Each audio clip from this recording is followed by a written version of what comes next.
Aaron Rodgers is suiting up in the preseason. We'll discuss why today on Locked On Jets. You are Locked On Jets, your daily New York Jets podcast. Part of the Locked On Podcast Network, your team every day.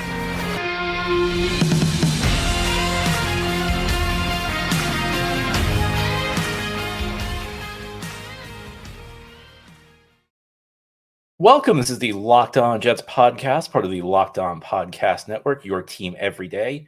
It's Wednesday, August 23rd, 2023, and I'm your host, John B. from GangreneNation.com. Thanking you so much for making the show your first listen or first watch every day. Subscribe to the show for free on YouTube or wherever you get your podcasts so that you'll get new episodes as soon as they're posted. If you're listening on a podcast source and enjoy the show, give it a 5-star review. And if you're watching on YouTube, give this episode a big thumbs up. These things help us out, help other Jets fans find the show. Today's episode of Locked On Jets is brought to you by LinkedIn. LinkedIn Jobs helps you find the qualified candidates you want to talk to faster. Post your job for free at linkedin.com/LockedOnNFL. Again, that's linkedin.com/LockedOnNFL to post your job for free. Terms and conditions apply.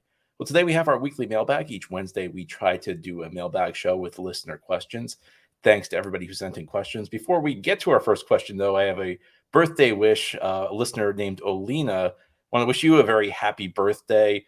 Alina's husband wrote to me. Apparently, Alina's not a big sports fan or football fan, but she enjoys the podcast, and she and her husband listen to the show on road trips. So, again, a very happy birthday to Alina here on this late August day. But let's jump into our mailbag, and our first question deals with the Jets playing Aaron Rodgers in the preseason finale against the New York Giants this weekend. The question goes, what benefits are there to playing Rodgers in this upcoming preseason game?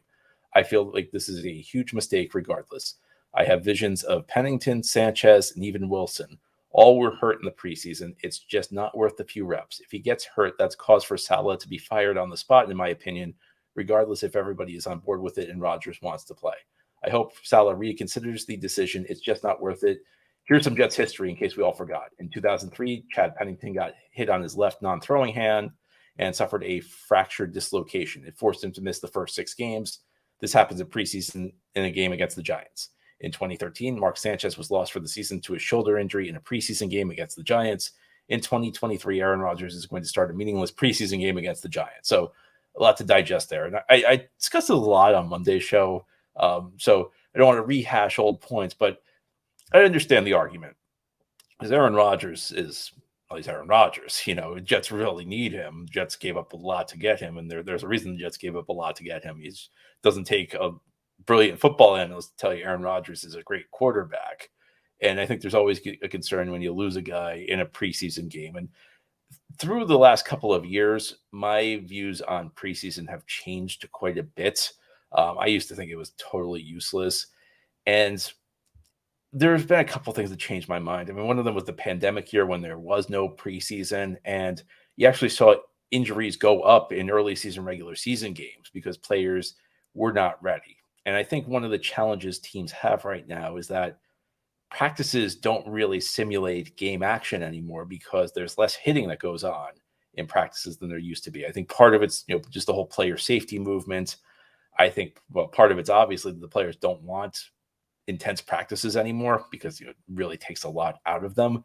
And so they've negotiated things through what's known as the collective bargaining agreement, which is the owners and players every decade or so, they meet up and they come up with the rules of the league, which both of them agree to. And the players it's one of the things the players have really emphasized over the last, I would say 13 years or so, is they want restrictions on practice. And there's arguments to be made either way, but the restrictions on practice make it more difficult to get yourself into what I call football shape, because anybody in the NFL is in great physical condition. I mean, they can run a lot, they're very strong, they're very fast, but there's a difference between that and being in football shape, where you can take a hit, where you can deliver a tackle. And in the case of Aaron Rodgers, I think there's something to be said when you're new to a team at the quarterback position, just getting a test run with the guys you're playing with. And I think we kind of lose track of the idea that, preseason is actually there for players to prepare for the regular season. And this first game for the Jets is pretty important.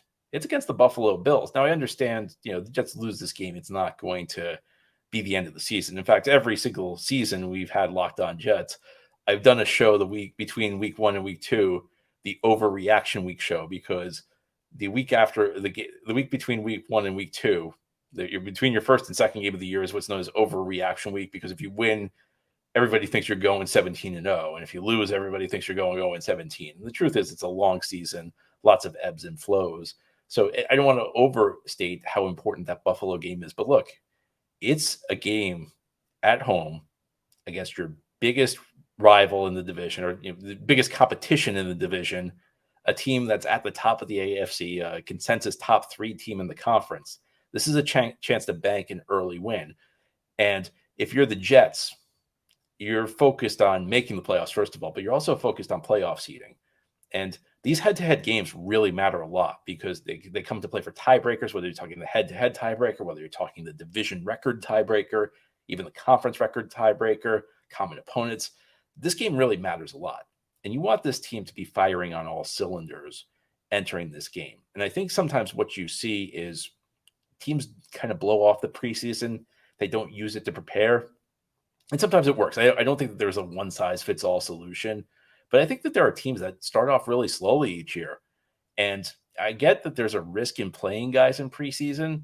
And obviously, if Rodgers gets hurt, I think you're going to hear a lot of complaints about this, a lot of skepticism.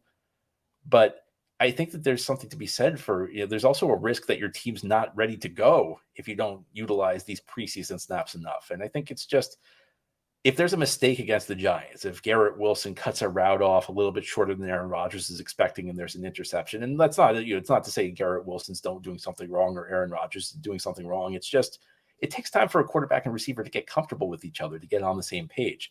If something like that happens in that game against the Giants, you go back to the film and you can fix it for Buffalo.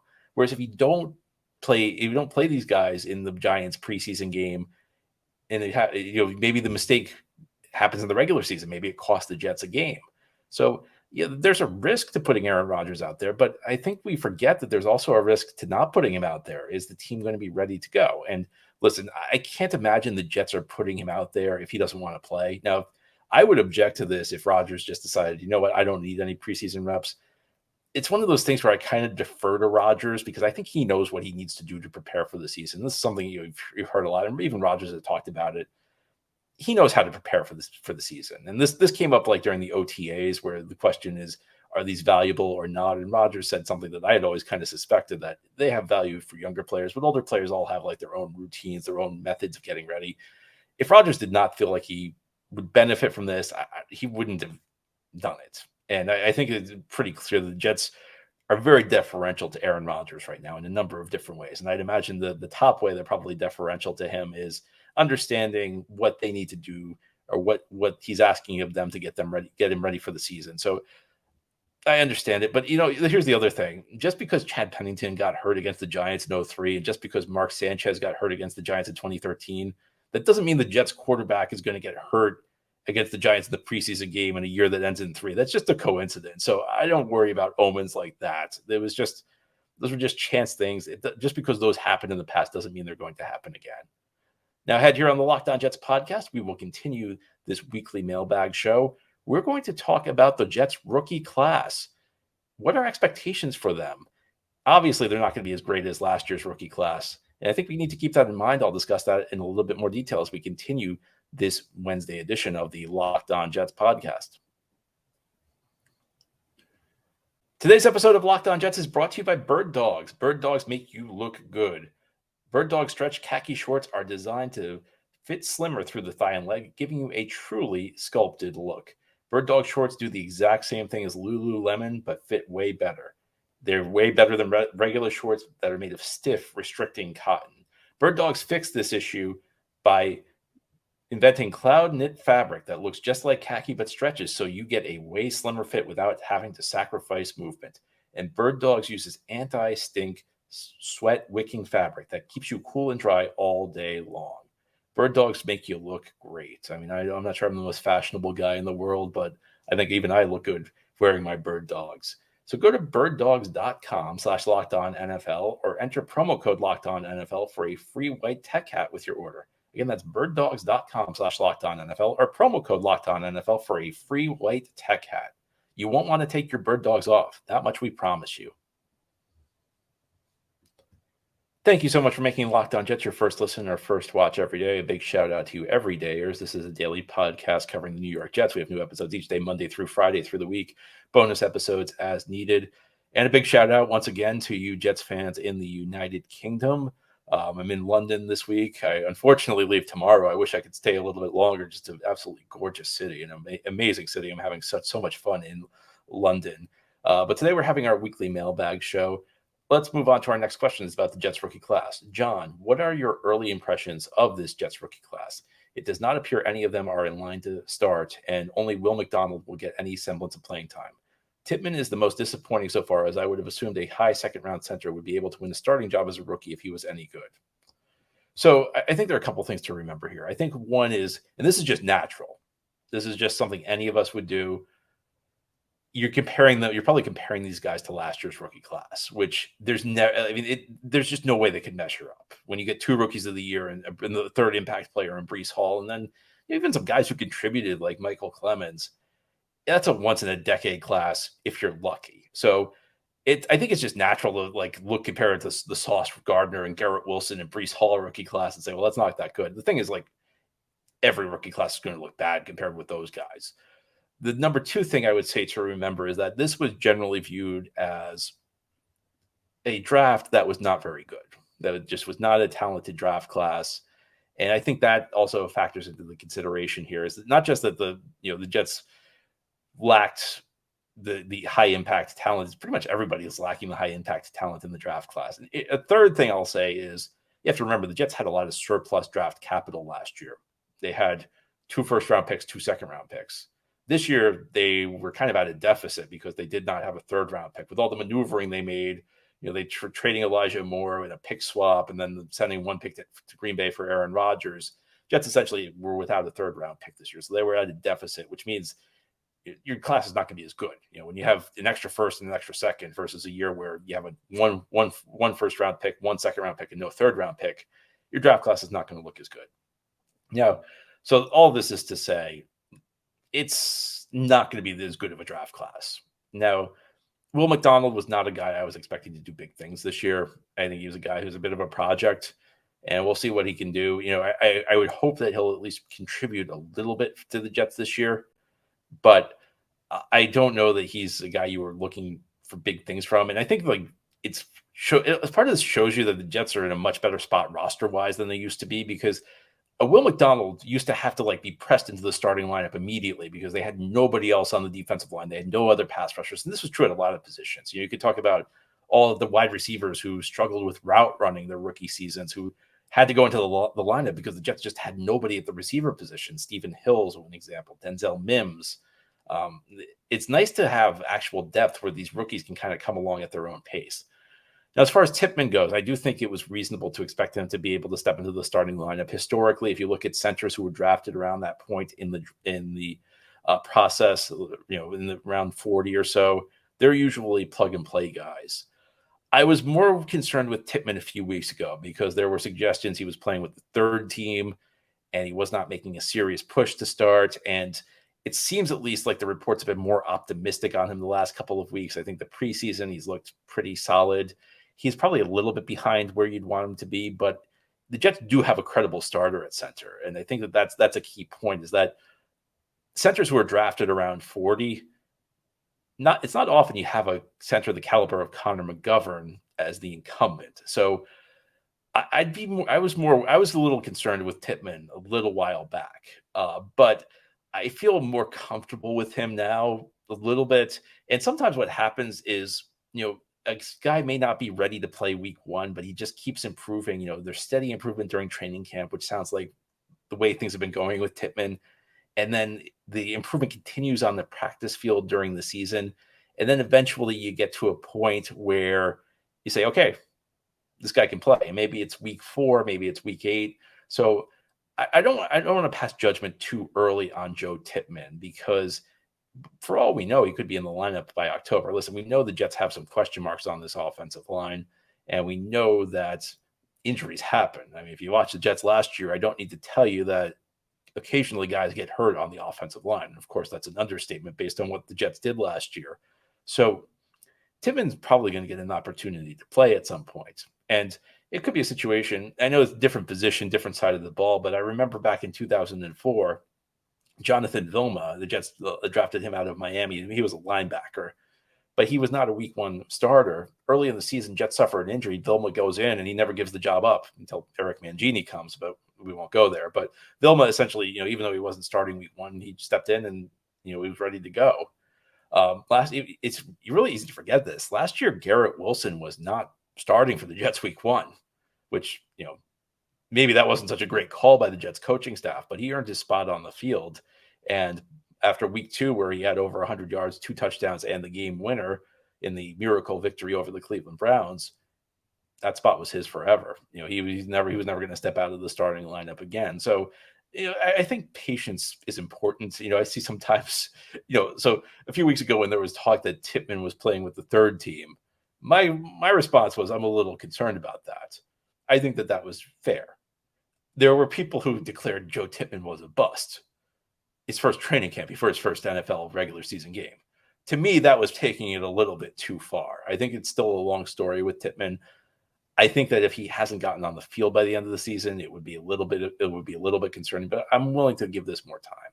Now, head here on the Locked On Jets podcast, we will close out this mailbag show. We're going to talk about the offensive line. How good is the Jets offensive line? It's kind of complicated, and I'll explain why continuing this Wednesday edition of the Locked On Jets podcast. Today's episode of Locked On Jets is brought to you by LinkedIn Jobs. These days, every new potential hire feels like a high-stakes wager for your small business. You want to be 100% certain that you have access to the best qualified candidates available. And that's why you have to check out LinkedIn Jobs. LinkedIn Jobs helps you find the right people for your team faster and for free. The Jets have an entire scouting department dedicated to finding quality players they want to draft, quality players they want to sign, players they want to trade for, players they want to claim off the waiver wire. You can use LinkedIn Jobs as your scouting department. It's really easy to create a free job post on LinkedIn Jobs, then add your job in the purple hashtag hiring frame to your LinkedIn profile to spread the word that you're hiring. They have simple tools like screening questions, which make it easy to focus on candidates with just the right skills and experience, so you can quickly prioritize who you want to interview and hire. This is why small businesses rate LinkedIn Jobs #1 in delivering quality hires versus leading competitors. LinkedIn Jobs helps you find the qualified candidates you want to talk to faster. Post your job for free at linkedin.com/LockedOnNFL. That's linkedin.com/LockedOnNFL to post your job for free. Terms and conditions apply. Thank you so much for making Locked On Jets your first listener, first watch every day. We continue with our weekly mailbag. Offensive line is the Jets' most obvious weakness heading into the season. Assuming Brown and Becton are healthy and on the field to start the season, where do you rank the Jets' offensive line compared to their division rivals, and where do you rank the Jets compared with the rest of the league? I think it's a difficult question to answer because the Jets have what I would call an offensive line with a wide variety of potential outcomes. Because if Brown and Becton are healthy, and if if Brown has one more good season in him that he can summon, and if Becton is channeling all of his natural ability, this offensive line could be really good. I mean, this could be, I think, a borderline top 10 offensive line if everything breaks right for them. Because then you've got, Dwayne Brown, who's had an excellent career manning the left tackle position. Even if he's not what he used to be, he's still pretty good. You have Connor McGovern, a solid center.